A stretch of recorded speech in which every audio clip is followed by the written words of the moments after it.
You should not know this. But they're too late.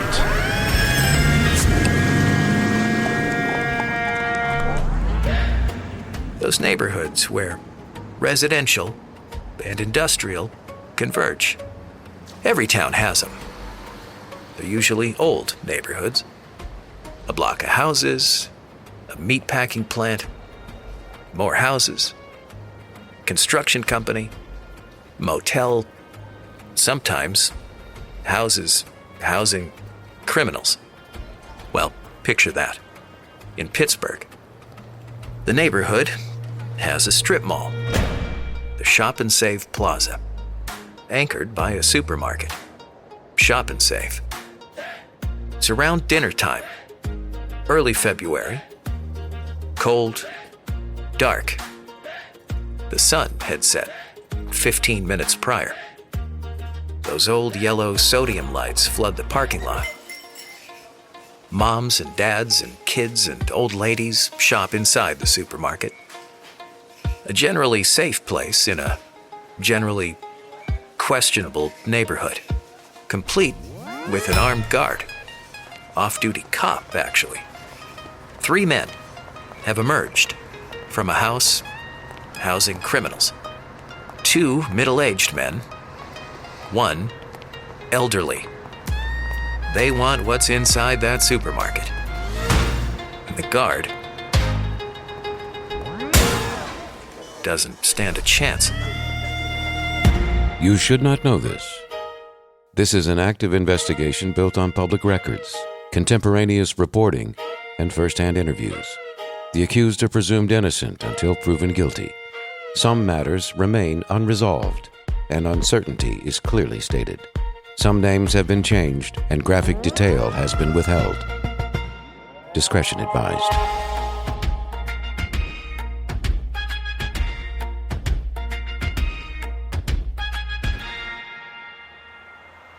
Pittsburgh, a city of bridges, somewhere between 400 and 500 bridges. They connect neighborhoods, 90 neighborhoods, many of which were cities in their own right at one time. Allegheny City is one example. In 1907, it became Pittsburgh's North Side neighborhood. Pittsburgh would eventually become a city of revitalization. It's fared better than most in the Rust Belt. Today, it's on the rise. Dynamic, clean, friendly, affordable. That wasn't always true. And it wasn't always Pittsburgh's fault.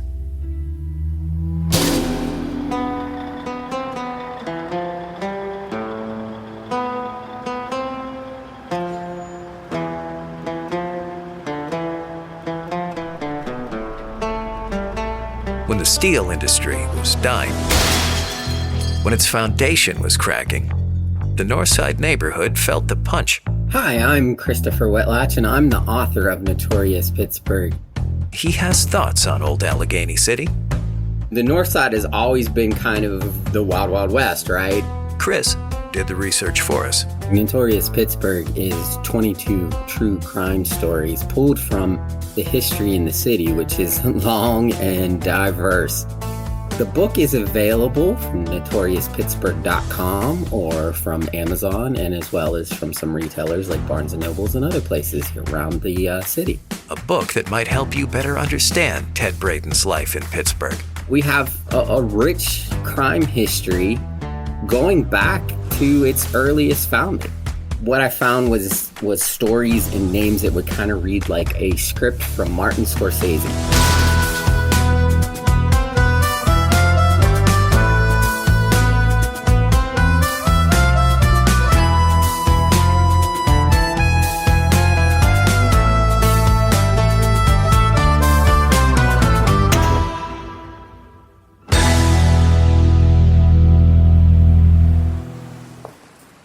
There was a bar in the Northside neighborhood. It was inside the Shop and Save Plaza, in that strip mall. Schaefer's Lounge. owned by Jerry, a man with the best intentions. Bring something positive to the neighborhood. Bring the neighborhood together. And bring the neighborhood some good food. We know because we found someone who knew him well. Well, I would say the neighborhood is a little dicey. It was back then as it is still now. Carol, relative of the Schaefer's Lounge owner. Lower income, I would say a lot of blue collar or unemployed people inhabit the north side.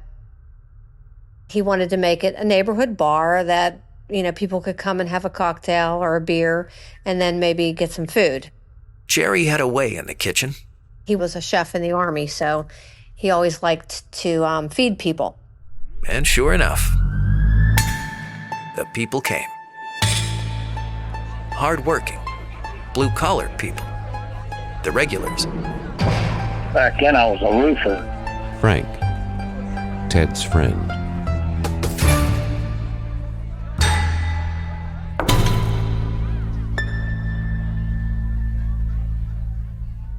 Mostly all the guys in that bar, we were all tradesmen. Carpenters or roofers. One of those bars where friendships were made. And regulars became family. One of the regulars was a man in his mid-50s who didn't seem to have the kind of job the others had. Well, we said, well, if I don't see you again, that means the boss got mad at me. Ted Braden, the Polite Turnpike Drunk. I mean, he was a really nice guy. At Schaefer's Lounge, Ted Braden was the polite truck driver with a mysterious job. Frank and I tried to figure out who Ted was working for. I gave him some options, hoping to spark a memory. I listed every company in the area that might have been hiring truck drivers in 1982. I don't know who he drove for. None of them fit. He never drove for Northside Packing. He run over the road. I mean, he had a Kenworth truck. I remember that truck. And I know he was in there one day, and he, showed up. Who the hell is that guy? Oh, he's just a truck driver. And I got talking to him, and he said his name was Ted. Hey, Teddy, we'll see you tomorrow. Well, no, I got a phone call, I gotta go. If I don't see you no more, it means the boss got mad at me. We always thought that, maybe they killed him or something.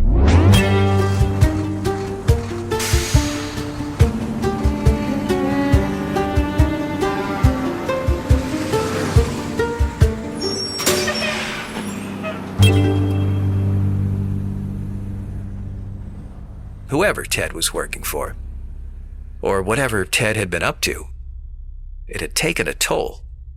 I mean, he walked around and he was hunched over. I sent him a picture to confirm our Ted was Frank's Ted. Man, that was Ted's picture. I mean, yeah. Bingo.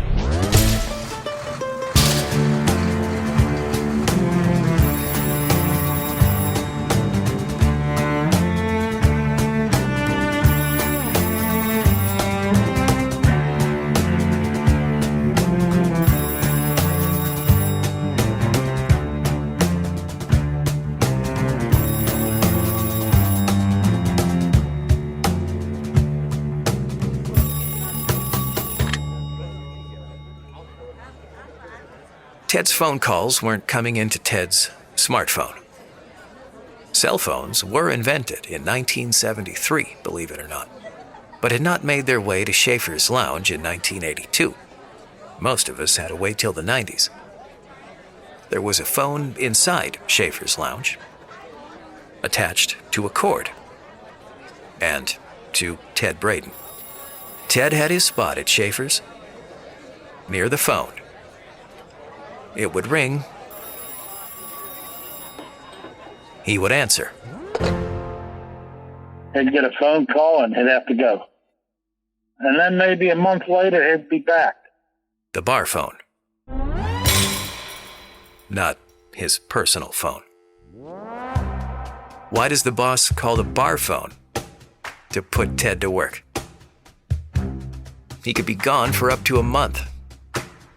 Then come back, sit on that bar stool, and wait for the phone to ring. And repeat.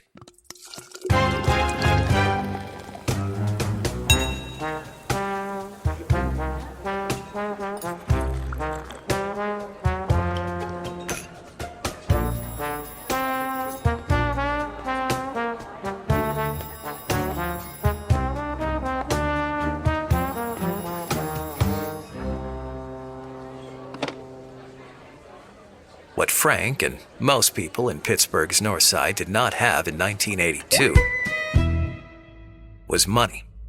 And when we come home from work, I mean, if we had $5 in our pocket to get a couple beers, I mean, we were lucky. But Ted Braden He was a pretty good guy. did have money. I mean, that guy always bought us drinks. Schaefer's Lounge is gone. Ted's old bar phone with it. Frank remembers the strip mall well. Still there today. In the form of a Dollar General. The bar, now part of the store.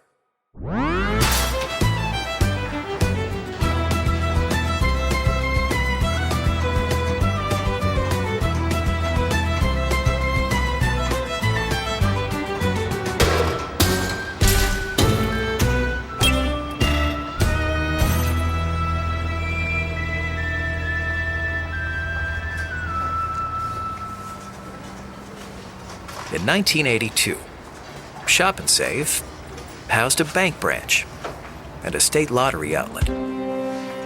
3 men took a long look at the glorious Shop and Save complex on Spring Garden Avenue. They did some thinking. They ran some numbers, did some more thinking, and came to a conclusion. A Shop and Save, a bank, a lottery outlet. There's a lot of cash in that place. They weren't wrong. They devised a fairly straightforward plan. In early February, it was time to implement that plan. And a bad thing happened.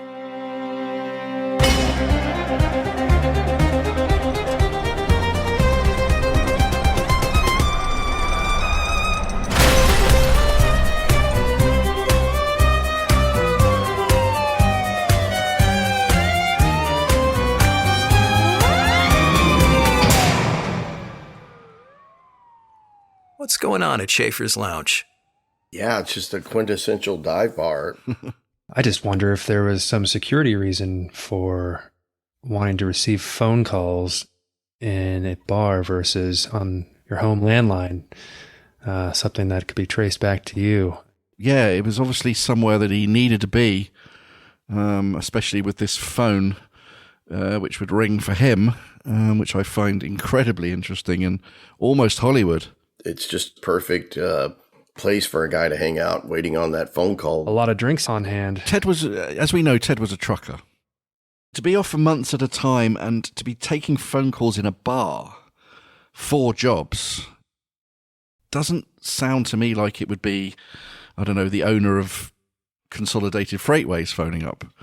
Because you could just sit at home and, you know, wait for your own phone to ring or turn up at the office and say, what jobs have you got for me this week or this month? But it really does feel like it's a side hustle. It's something either on top of a normal life or maybe this was his main source of income. Maybe he had a way of switching gears when he needed to and, you know, really getting into business mode or something. It's bizarre.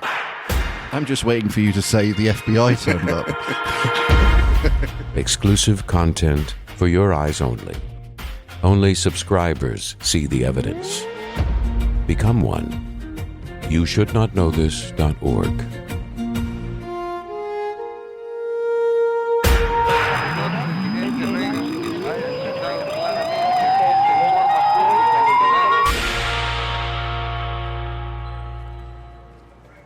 Pittsburgh's skyline is right there, but the north side maintains a small-town feel. Chris Whitlatch again. So the north side has always embraced its independence.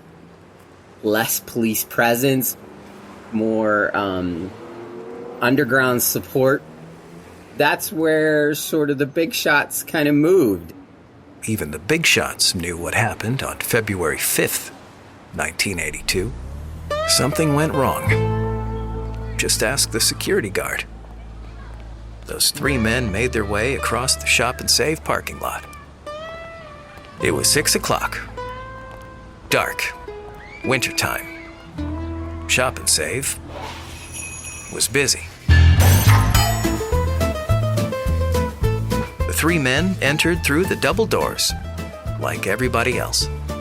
In front of them, an armed guard, an off-duty Pittsburgh cop. He isn't here to tell his story, so we found someone who was there.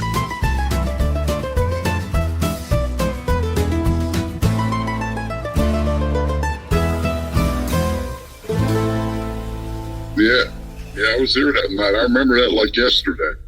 Kevin, witness. It was a very friendly store.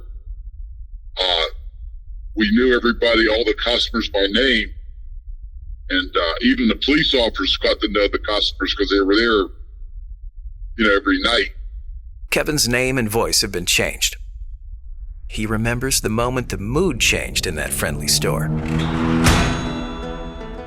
The three men approached the guard. One put a weapon to his side. The guard took action. He fought. One-on-one, good versus evil. The guard, his training, his experience, had a fighting chance against a relatively old bad guy. But the guard had a problem. Two old bad guys were armed. A second man put a life changer to the guard's head. He screamed. Get on the floor and don't be a hero. Shop and Save went from chaos to quiet. The fighting stopped. Ordered to lay on the floor, the guard followed instructions.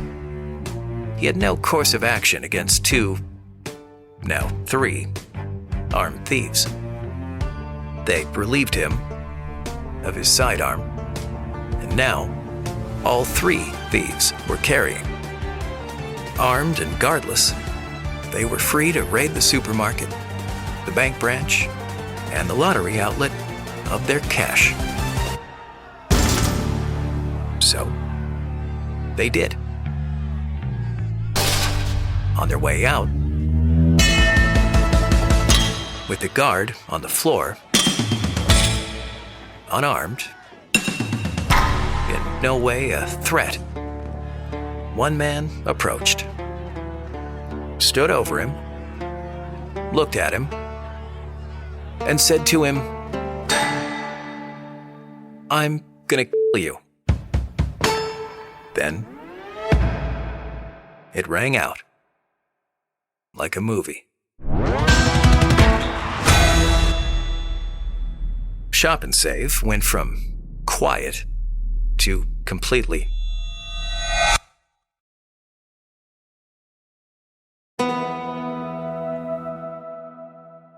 Three inches by 3 inches. The guard was spared. Ted Braden and his accomplices turned and ran, each now armed. The guard, stunned, shocked, lucky to have his life, was not armed. that did not stop him from jumping to his feet. He chased after the three men as they fled the parking lot. When the thieves turned and noticed their tail, they stopped, took aim, and shipped 3 more by air. 1, 2, 3. The guard was the intended recipient.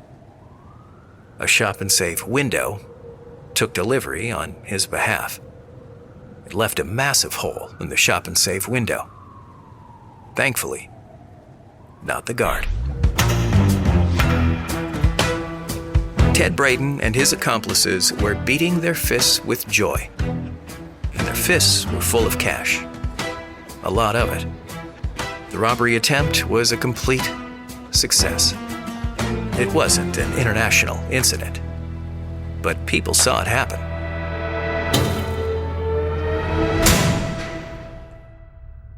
International? Maybe not. But it was a Pittsburgh incident. Local TV arrived. And I can remember Katie K had come down there and did the story. I think it was that night, early next day. So we contacted little KDKA TV in Pittsburgh. By email, no response. We wanted to know how to go about getting that old news story. And willing to pay. Tried by phone, and they offered a sum total of 2 words. Not possible. And hung up. If you'd like to make a call, please hang up and try again. If you need help, hang up and then dial your operator.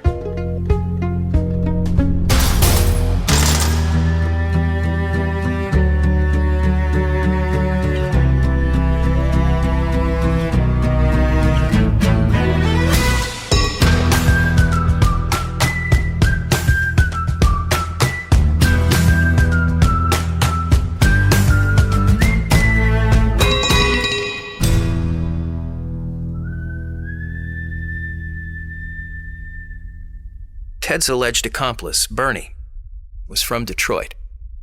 The convicted forger and possible counterfeiting cohort. Bernie and Ted were just a few years apart, in their early to mid-50s. The third alleged accomplice, he had a decade on him. And an outrageous story. 63-year-old Joseph Gato. Kevin remembers. Yeah, he was very renowned, I guess. The Chicken Hill Bandit.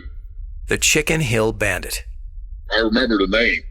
A name he earned after a standoff with 200 police officers. A standoff he nearly won. Kevin has memories of the shop and save robbery itself. And its aftermath. The Pittsburgh police arrived. Yeah. I mean, they came down and it was just so weird because we knew all the police, but it just seemed like they really didn't want to, they were very evasive of the whole situation. They kind of swept it under the rug. Ted Braden is involved in a crime. And funny things start to happen again.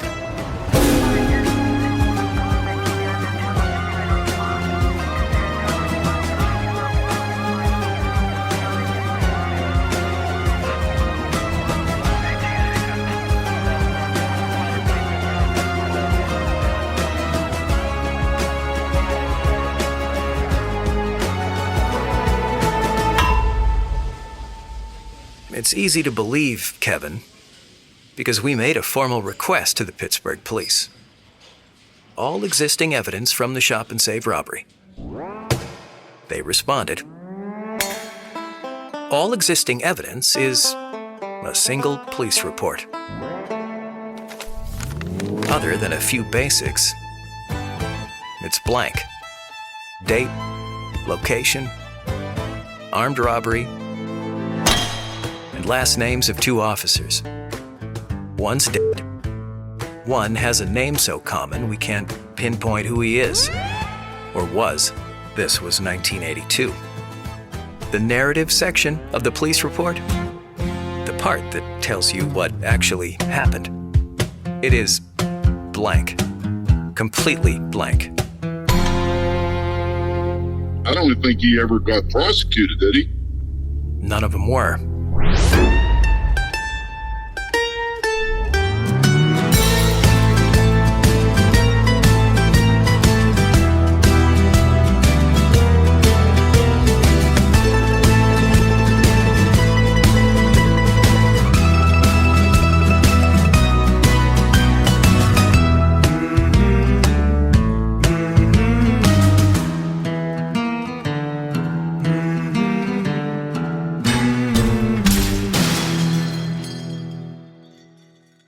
This was about a month before his stop for his DUI in Ohio.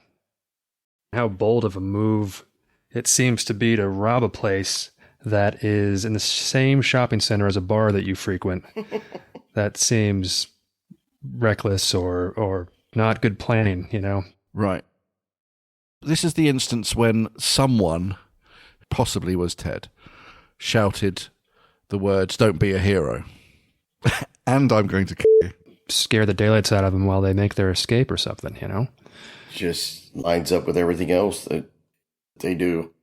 I have seen a photograph from the store during the robbery, and they literally made themselves look like 1940s gangsters, in my opinion. I mean, it's very, very strange the way that they were dressed. You know, looking at that photograph of the CCTV of that store, it does look like two guys who've just walked out of a 40s movie. You know, the long trench coats and the little peak, you know, the little hats and stuff. It's it doesn't feel like it's when it was. I mean, maybe they practiced it. The guard. Mm-hmm. The ballsy guard. That is bravery. An unarmed guard chasing 3 armed men. That is bravery. Through a parking lot. I mean, that is something that I don't think 90% of us would do. The TV station won't talk. Yeah. Weird to me that they'd be so insistent to not give anything up, especially a small station like that. I mean, this is kind of, you think would be a little excitement in their day. Yeah, and you only got two word answer, so it's not like they gave you an explanation of why. It'd be nice to know why. I mean, lazy worker maybe. And more weird redactions. Man, yeah, it's anywhere he ever comes up, it's redacted. Doesn't matter what it is. Yeah, once again, we see people around a crime obscuring the details of that crime that Ted was involved with. It just seems all a little fishy. It's very familiar, isn't it? Unbelievable. We had the DUI. They redacted the fact of what went on, but we know what went on. Why are you redacting the actual crime itself? What is going on here? What is going on? You Should Not Know This is a real, ongoing investigation. See the files behind the series when you subscribe at youshouldnotknowthis.org.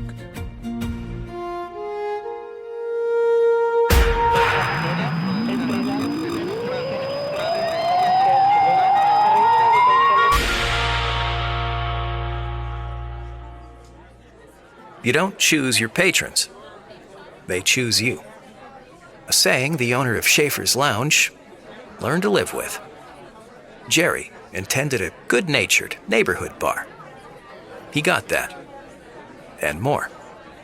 The nature of the neighborhood gave Jerry elements he didn't want.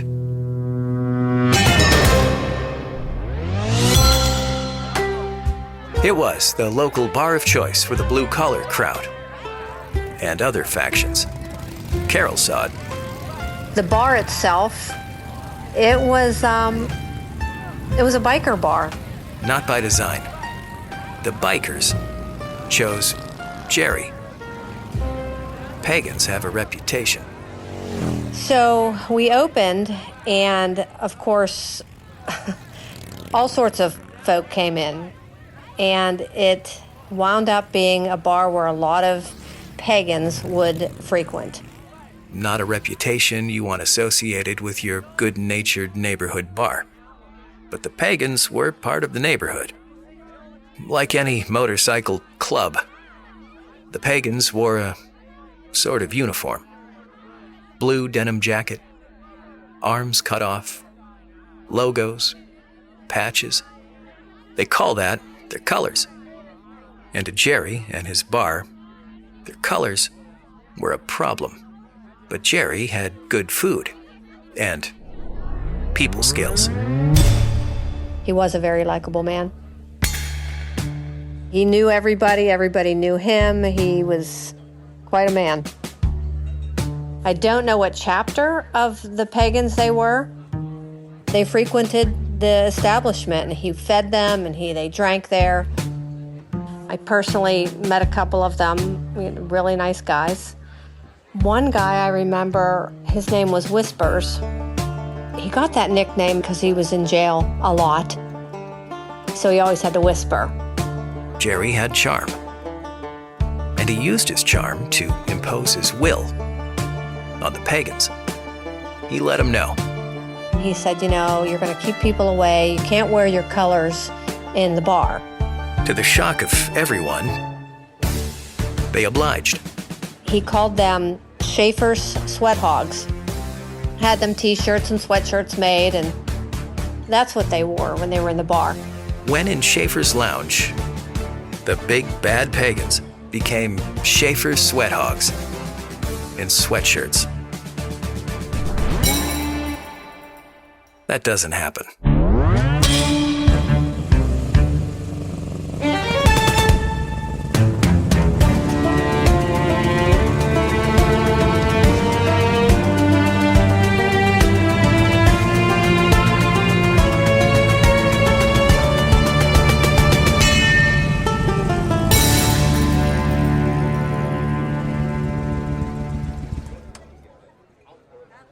In this bizarre, juxtaposed setting was slightly hunched over Ted Braden, his bar stool, his bar phone, his bar friends. I mean, he was a really nice guy. Recurring theme. Always a gentleman. Another recurring theme. Ted, he'd get drunk, would come home from work, and he might be so drunk that we'd put him in a booth in the back room. He would piss himself. I do remember that.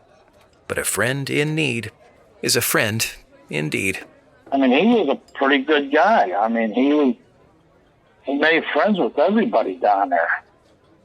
He used to sit halfway down the bar over by the phone, and like I said, he'd buy us a drink or something like that, around the drinks for everybody, and he was a very nice man. I mean, he made a lot of acquaintance down there. Phyllis, sometimes she did take him home, and sometimes Jerry took him home so he could get a shower and all cleaned up. Wait. Phyllis would take him home?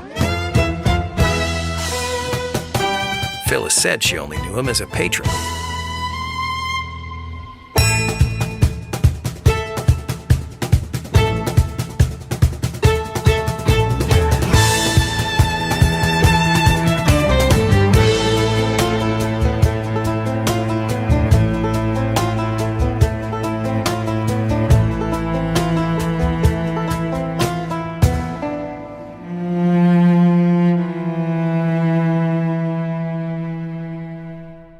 Ted Braden had a gift, if you can call it that. And he treated everybody nice. Tell me how a man out of control could maintain strict control while out of control. Never seen him act up or anything like that. He always kept us cool. So who was Ted Braden in 1982?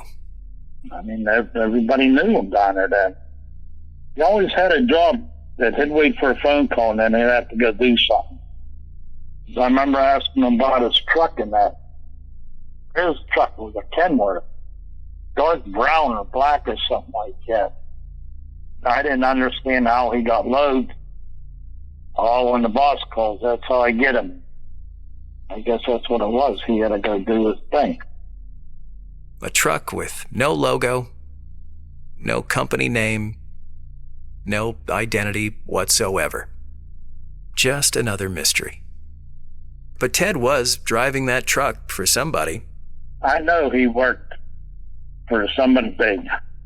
an independent contractor, so to speak. He did a lot of shady things. Frank has shady examples. The guy that owned the shop in Safe. I remember him hollering because there was a trailer parked back there. And I didn't know what it was. I mean, it was just a trailer sitting back there. And didn't pay no mind to it. After that trailer was gone, then I learned that it was a stolen trailer with a load of whiskey in it. I thought, Jesus, man. We have no proof who stole the whiskey trailer, but Frank has ideas. Ted. Allegedly. Yeah.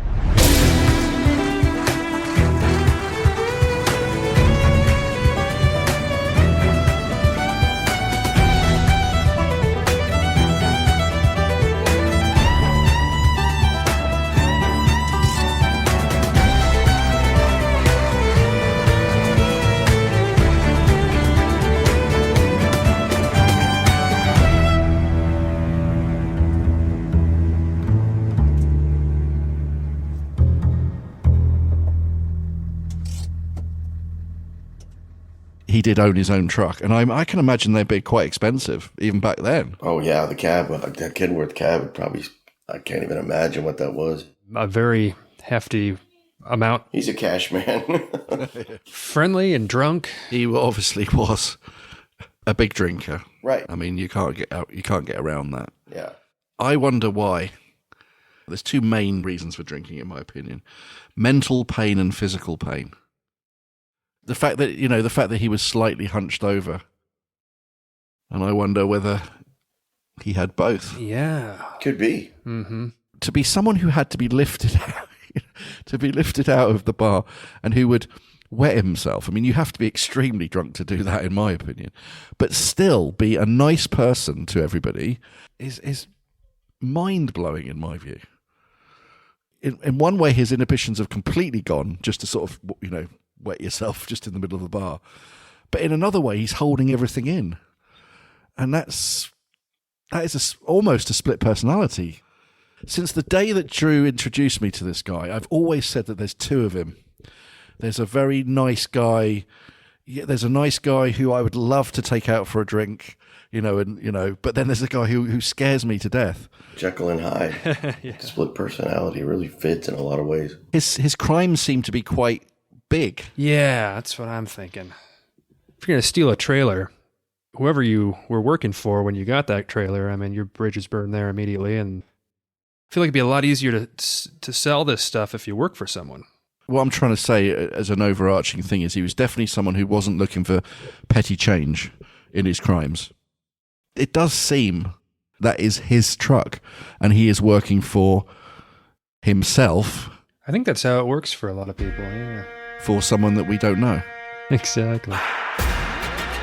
You should not know this is not an accusation, nor is it an attempt to reframe, glorify, or sensationalize. It is the newly discovered documentation of one man's remarkable, not honorable, life by definition. There are people who experience Ted Braden in ways documents cannot. If you knew Ted, please reach out to the investigation, publicly or privately, on the record or off. Make contact at youshouldnotknowthis.org.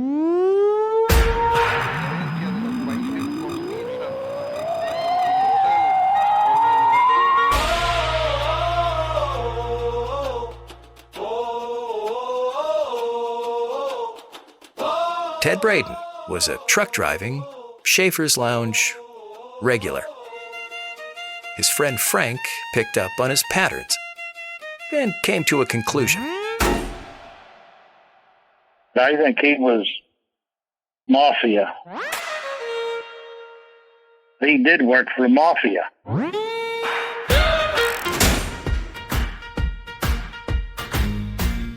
You should not know this, but they're too late.